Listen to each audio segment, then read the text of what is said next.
This tutorial will show you how to find scholarly ebooks in the HCC Library Catalog.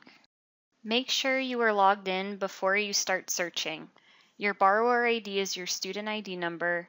Your PIN or password is the last 4 digits of that number. After you log in, click on Advanced Search. This will give you more search options. In the first search bar, type University Press in quotation marks. This way, only scholarly books will show up in the results. In the second search bar, type your topic. Now you want to select eBooks as your material type and click Search. The results are going to only show me ebooks available through the HCC Library.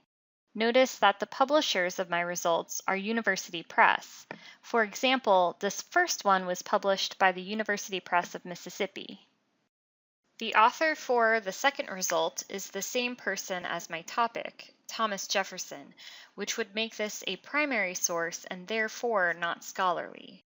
Remember, a primary source is a source that is produced at the same time as the event you are studying.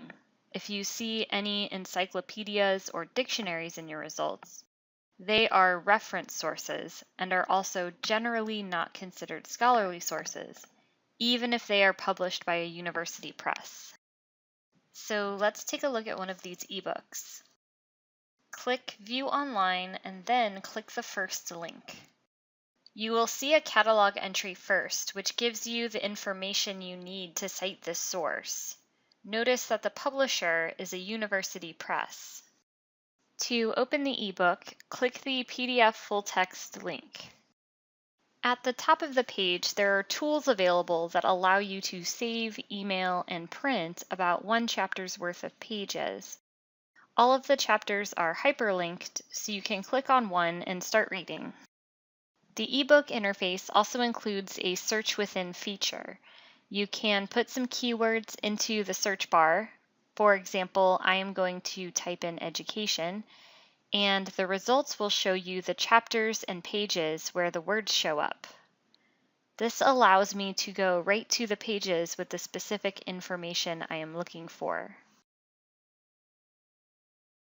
If you ever have any trouble accessing or saving our ebooks, contact the library and we can help you.